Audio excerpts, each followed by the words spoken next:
Happy holidays everyone, my name is Mike, and welcome to another GameCast Rewind. Today I'll be taking a look at Die Hard Nakatomi Plaza for PC. Enjoy. Alright, those are the city engineers. They're going into the street circuits. Die Hard is one of the greatest action movies of all time, and it's also one of the greatest Christmas movies of all time. It's a movie loosely based on the novel Nothing Lasts Forever, and is about how one man single-handedly takes down a dozen or so terrorists and saves his wife along with a group of hostages on Christmas Eve. It's such a great movie that a mod was going to be created for the original Half-Life called Die Hard Nakatomi Plaza, which would basically be the video game adaptation of the film. From what I read, Fox Interactive caught wind of this and sent the creators a letter to cease all work on the mod. I really don't know all the details, but these creators formed a video game development company and developed it as a full standalone game. Summer may be my favorite season, but I love Christmas time, and I'm always on the lookout for Christmas-themed games. A few years ago, when I first discovered there was a first-person shooter based on Die Hard, one of the greatest Christmas movies ever, I just had to get a copy. I'm aware of Die Hard Vendetta, another first-person shooter using the Die Hard name, but it's not really based on the movie.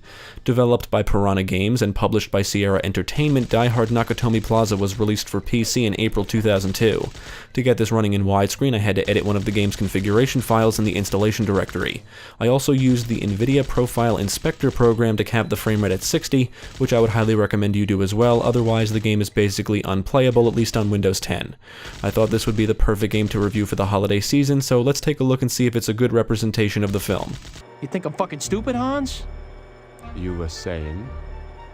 Shoot the glass. Die Hard Nakatomi Plaza includes 3 difficulty modes: Die Hard, which is easy, Die Harder, which is medium, and Die Hard with a Vengeance, which is hard, all named after the first 3 movies. Oh, how clever they are. John can walk, run, jump, crouch, and lean left and right. I should also mention that John is left-handed, and the game reflects this by showing the first-person weapon models on the left side of the screen. Now, this game has an interesting HUD. Your health meter is represented by a heart, your stamina meter is represented by lungs, and your morale meter is represented by a brain. Health is obvious. If you take damage, you lose health. If you lose all of your health, you die and you must restart from the last save. You can acquire health from various medical cabinets scattered throughout the environments. Stamina is drained by running and jumping. According to the manual, which I had to find online, the distance you can jump is determined by how full your stamina meter is. You won't be required to jump very often, so it doesn't really matter. Now, the morale meter is interesting, and I'm going to quote the manual on its description. Quote, "The meter next to the brain icon indicates how much morale you have left. The terrorist's AI will be affected by the level of your morale," unquote. Yeah, I don't know what the fuck that means, but the AI in general is pretty fucking stupid with the occasional bout of pinpoint accuracy. Normally, enemies will just stand around shooting at you. Sometimes they roll along the ground as if they're trying to avoid your gunfire. I noticed some enemies in several areas throughout the game struggle with pathfinding, and every now and then you come across a boss NPC who can take you out in seconds and is just a bullet sponge himself. There are several of these boss-type encounters, like Tony, the M60 gunman, even Carl, among some others.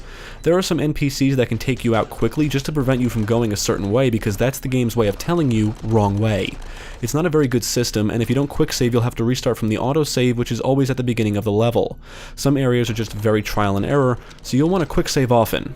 Now, the movie contains about a dozen terrorists, but you'll easily kill 20 before level 4. However, I will let that go considering this is a video game, but what I will not let go is that there's only like 4 or 5 different character models for the terrorists, minus the boss characters. You'll see the same terrorists over and over again throughout the entire game. All enemies act the same and don't really require much thinking to defeat, so the least the developers could have done was offered more enemy variety, at least in appearance.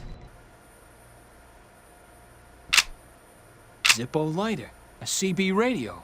I can call for help with this. The game is played out through levels broken up by loading points. Right after the terrorist sees the building, John slips past them unnoticed without his shoes, so he's barefoot, and just like the film, you quickly encounter the first terrorist, take him out, and acquire a radio and Zippo.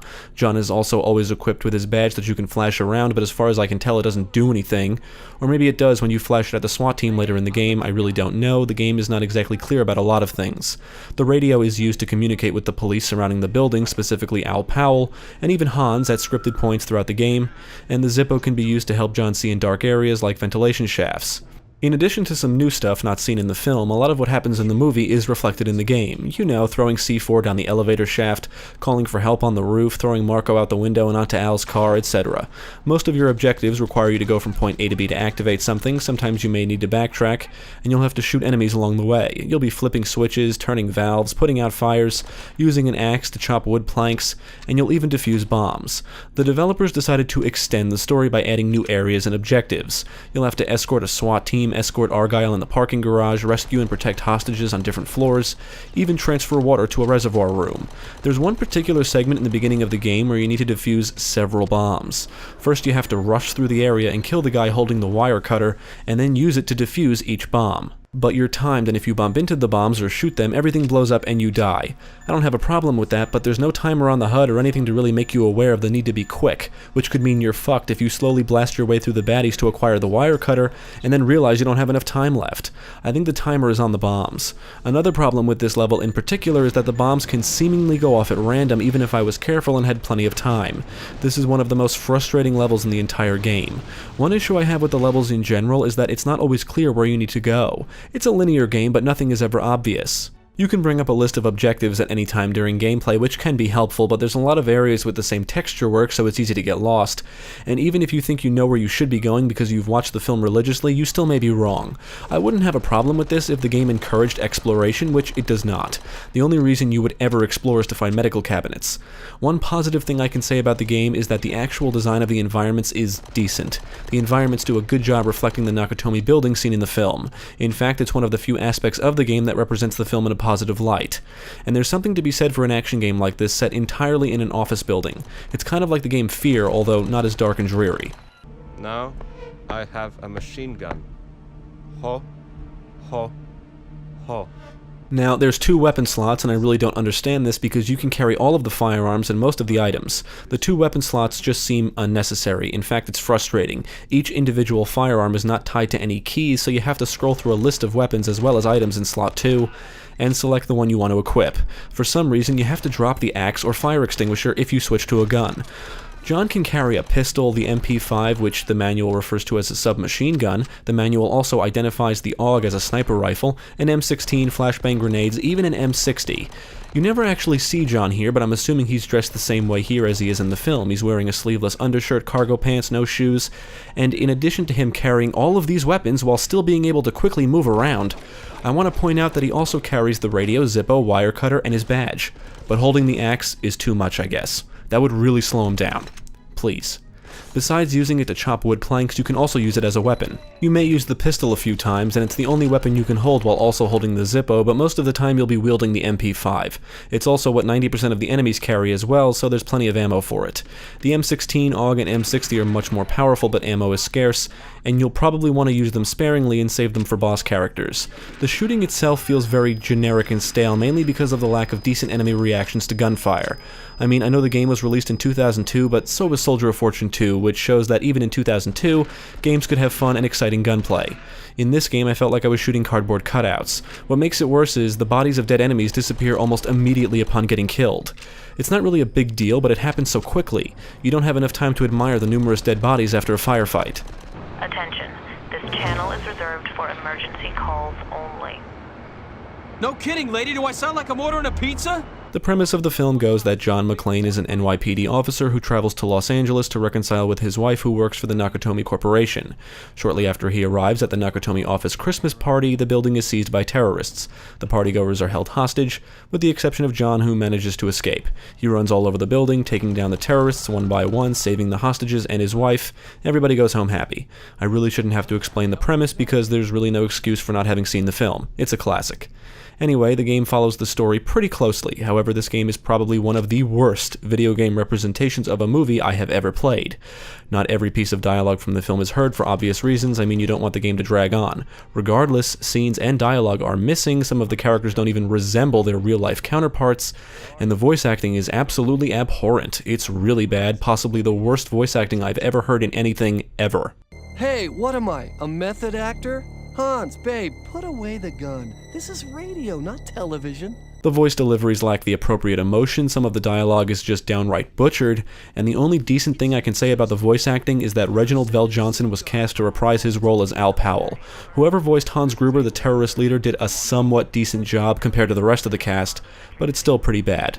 The developers would have been better off just ripping the scenes straight from the movie. Furthermore, for some reason, Hans Gruber's face isn't revealed until a little more than halfway through the game. Considering you see him regularly from the beginning to the end of the film, this really makes no sense. I'm going to assume it's because you're playing as John and all of this is from his perspective, and he doesn't really meet the man until about halfway through the film. Still, hiding Hans's face seems unnecessary. The audio-visual presentation is just as bland and generic as the gameplay. As I said before, the environments look decent, the texture work isn't horrible, and some of the gun models actually look really good, with a decent amount of detail, specifically the MP5. Character models, on the other hand, look pretty bad, and as I mentioned earlier, many characters clearly do not look like their counterparts seen in the film. All animations are extremely stiff, including during cutscenes. I guess the muzzle flashes and bullet decals look alright, but there's really not much to talk about in terms of the visuals. As for the audio, the weapons sound okay at best. The MP5 gunfire sound effects are seemingly ripped straight from the film. John will huff and puff when he's low on stamina, and that's pretty much it for the positives. Get used to hearing this if you try to open locked doors often. Locked. Locked. It's locked. Locked. Locked. The music during gameplay is kind of reminiscent of what you hear in the film, although it's the same tune over and over. It's just repetitive, and it's really not that great. As for the technical aspects, my god is this game unpolished and buggy as all hell. Where do I start? Getting in and out of tight spaces like ventilation shafts and even off of ladders can be a real pain in the ass. At one point I was blinded by a flashbang and the effect wouldn't wear off until I completed the level.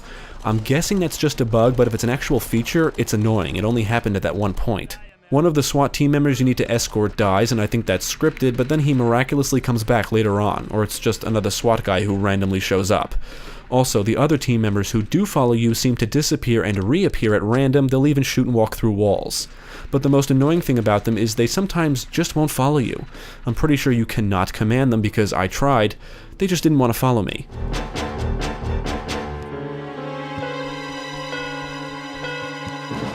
If you look through the scope of the AUG, well, you can clearly see what's fucked up here, although this may be due to the game running in widescreen. I saw the blood of enemies get stuck in midair, parts of enemy character models would stretch out ridiculous distances, and the frame rate tanked twice for a brief time. If you don't use anything to cap the frame rate, as I mentioned earlier in this review, the game is basically unplayable. From what I understand, the crazy high frame rate the game will normally run at on modern systems just messes everything up like aiming, among other things. As you can see here, this is what the game is like without a frame rate cap. I used fraps to show the frame rate at the top left. Now look, I love Christmas time. I'm always on the lookout for Christmas-themed games or Christmas-themed levels in games. I love Die Hard. I watch it all the time, especially around Christmas season, and when I first heard of this game, I bought it immediately. That was a few years ago now. This is my second time playing through this, and I forgot just how bad this game is. However, I will give the game some credit though. The voice work is so horrible that it made me laugh several times and it never crashed on me. If it was a mod like originally intended, I would give it a lot more slack. I would definitely appreciate it a lot more, that's for sure. But this was developed and released as a standalone game that I spent money on. It's based on one of the greatest movies of all time, and it's an absolutely terrible representation of the film, and even first-person shooters for that matter. Believe it or not, there are worse games out there, but there's a shit ton more quality games out there too. I did not enjoy my time with this. It's bland, generic, lacks excitement, it can be frustrating, and it really has no redeeming qualities. There's no other modes or multiplayer either. You beat the campaign, and you're done. Die Hard Nakatomi Plaza is a terrible game, period. It takes one of the greatest movies ever made and butchers it in some of the worst ways possible. The voice acting is embarrassing, the game is buggy, it's unpolished, and it's just not fun. I really do try to find the positives in any game that I play, but I struggled to find anything positive here, and that just sucks. I would say 95% of the game is awful. The environments are represented well, the MP5 sounds accurate when compared to the film, and Reginald VelJohnson reprises his role as Al Powell. Those are the only three things that stand out as decent. If you've never seen the film or played this game, then I would recommend you never play this game and just watch the movie. Even if you have seen the film or are just interested in the game, do not play this. Watch the movie instead, it's a far more enjoyable experience. If you want to play a good Die Hard game, check out Die Hard Trilogy for PlayStation and Saturn. And that concludes our rewind review of Die Hard Nakatomi Plaza. From all of us here at GameCast, we want to wish you all a Merry Christmas, Happy Holidays, and a Happy Festivus. Yippee-ki-yay, motherfuckers.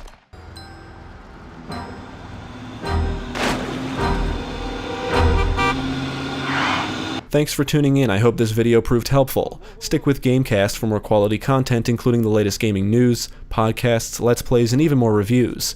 Be sure to check out my channel, Gaming Pastime, for new game reviews released every week. My name is Mike, and I thank you for watching.